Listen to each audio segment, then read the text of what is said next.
Hello మరియు నమస్కారం. నేను డాక్టర్ కంచన్. భారత్ హోమియోపతిలో మీ అందరినీ స్వాగతిస్తున్నాను.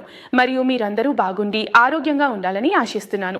ఈరోజు వీడియోలో కిడ్నీ ఫెయిల్యూర్ ఉన్న రోగి తన ఆహారంలో ఏ మసాలాలు తీసుకోవచ్చో మీతో మాట్లాడబోతున్నాను.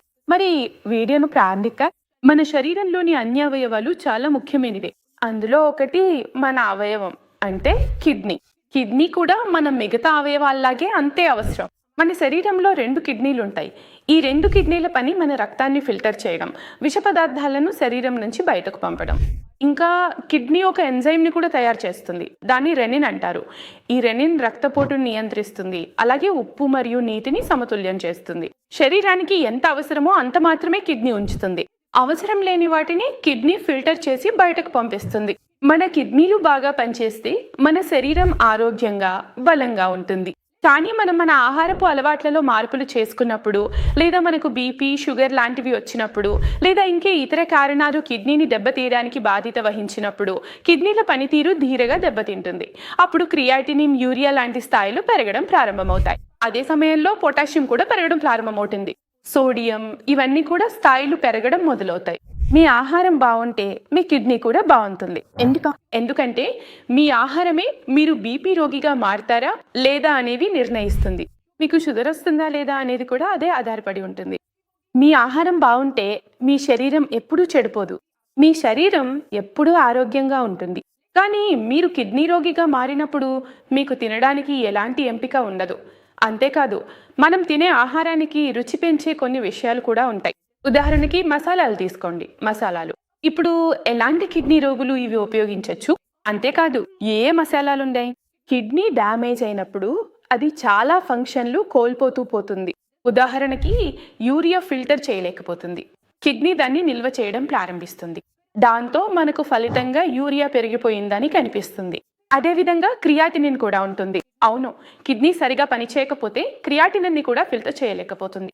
అందువల్ల మీ క్రియాటినిన్ కూడా పెరుగుతుంది. అదేవిధంగా పొటాషియం విషయంలో కూడా చూస్తే కిడ్నీ సరిగా పనిచేయకపోతే అది పొటాషియాన్ని కూడా సరిగా బ్యాలెన్స్ చేయలేకపోతుంది. ఈ పారామీటర్లన్నీ ఎక్కువగా ఉంటాయి.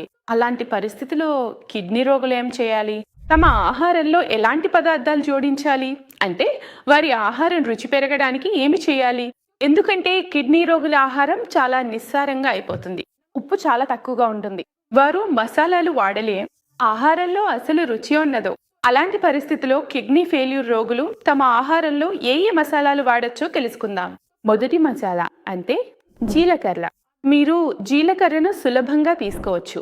ఎందుకంటే జీలకర్రలో డయూరిటిక్ లక్షణాలు ఉంటాయి. ఇది మూత్రాన్ని బయటకు పంపడంలో కూడా సహాయపడుతుంది. కిడ్నీ ఫిల్టరేషన్ను కూడా ఇది మెరుగుపరుస్తుంది. అదే సమయంలో ఇందులో యాంటీ ఇన్ఫ్లమేటరీ లక్షణాలు కూడా ఉంటాయి. ఇవి శరీరంలో వాపును తగ్గించడంలో సహాయపడతాయి. కాబట్టి మీరు జీలకర్రను సులభంగా తీసుకోవచ్చు. రెండవ మసాలా అంటే పసుపు. మీరు మీ ఆహారంలో పసుపును ఉపయోగించవచ్చు. అంతేకాకుండా కొద్దిగా కచ్చి పసుపును నీటిలో మరిగించి సగం గ్లాస్ లేదా 1 కప్పు పరిమాణంలో తీసుకుని తాగవచ్చు. ఎందుకంటే పసుపులో యాంటీ ఇన్ఫ్లమేటరీ లక్షణాలు, యాంటీ బ్యాక్టీరియల్ లక్షణాలు ఉంటాయి. అలాగే యాంటీ ఫంగల్ కూడా ఉంటుంది. మరియు కర్క్యూమిన్ అనే యాంటీ ఆక్సిడెంట్ కిడ్నీ పనితీరును మెరుగుపరుస్తుంది. ఎందుకంటే కిడ్నీలో ఉన్న ఇన్ఫ్లమేషన్ అంటే వాపు, అలాగే కిడ్నీపై తిరుగుతున్న ఫ్రీ రాడికల్స్ను కూడా బయటకు తీయడంలో ఇది సహాయపడుతుంది. కాబట్టి మీరు పసుపును సులభంగా తీసుకోవచ్చు. ఇది కాకుండా మూడవది అంటే మసాలాల గురించి మాట్లాడితే అది ఖడా ధనియాలు. మీరు ఖడా ధనియాలు కూడా తీసుకుని మీ కిడ్నీ పనితీరును మెరుగుపరుచుకోవచ్చు. ఎవరైనా రోగులకు ఎక్కువగా యూరినరీ ట్రాక్ట్ ఇన్ఫెక్షన్, యూటీఐ, మూత్రంలో ఇన్ఫెక్షన్ ఉంటే, లేదా తరచూ కిడ్నీ రాళ్లు ఏర్పడితే అలాంటి వారు ఖడా ధనియాల నీటిని తీసుకోవచ్చు. ఎందుకు తీసుకోవచ్చు? ఎందుకంటే చూస్తే ఖడా ధనియాలు సహజంగా డయూరేటిక్ స్వభావం కలిగి ఉంటాయి. ఇందులో ఉండే డయూరేటిక్ మీ మూత్రాన్ని పెంచుతుంది, మూత్ర ప్రవాహాన్ని పెంచుతుంది, అలాగే కిడ్నీలో వచ్చిన వాపును కూడా తగ్గిస్తుంది. కాబట్టి మీరు ఖడా ధనియాను కూడా సులభంగా తీసుకోవచ్చు. మీరు రాత్రి 1 గ్లాస్ నీటిలో 1 చెంచా ఖడా ధనియాను నానబెట్టి ఉదయం దాన్ని వడకట్టి తాగవచ్చు. ఇవి కాకుండా మీరు అజ్వైన్ కూడా తీసుకోవచ్చు, మెంతులు కూడా తీసుకోవచ్చు. ఇవి మీ షుగర్ని కూడా నియంత్రిస్తాయి, బీపీని కూడా నియంత్రిస్తాయి, మీ జీర్ణక్రియను మెరుగుపరుస్తాయి మరియు కిడ్నీ పనితీరును కూడా పెంచుతాయి. కాబట్టి మీరు వీటిని సులభంగా తీసుకోవచ్చు. ఇవి కాకుండా ఇంకా చాలా రకాల మసాలాలు ఉన్నాయి. వాటిని కూడా మీరు సులభంగా తీసుకోవచ్చు. ఉదాహరణకు దాల్చిన చెక్క.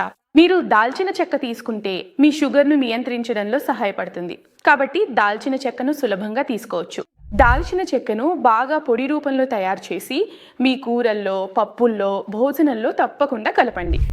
దాంతో మీ కిడ్నీ పనితీరు మెరుగవుతుంది, మీ షుగర్ నియంత్రణలో ఉంటుంది. అలాగే పెరుగుతున్న మీ పారామితులు ఏమిటంటే అవి ఏమిటి? వాటి స్థాయిలు నెమ్మదిగా సాధారణ స్థాయికి వస్తాయి, నెమ్మదిగా తగ్గుతాయి. అందువల్ల నేను ఆశిస్తున్నాను, చాలామంది కిడ్నీ రోగులున్నారు. వారు రుచిలేని ఆహారం తింటూ విసిగిపోయారు. ఆహారం చూసిన వెంటనే వారికి వాంతి అనిపించడం మొదలుపెడుతుంది. ఎందుకంటే అదే మరిగించిన ఆహారం తినాలి కాబట్టి ఆకలిస్లు అనిపించదు. ఉప్పు లేకుండా ఆహారం తినాలి. ఆహారంలో రుచి లేదు, స్వాదు లేదు. కాబట్టి మీరు ఈ మసాలాలు వేసుకుని మీ ఆహారానికి రుచి పెంచుకోవచ్చు. ఈరోజు వీడియోలో ఇంతే. తర్వాతి వీడియోలో మళ్ళీ కలుద్దాం. అంతవరకు ధన్యవాదాలు.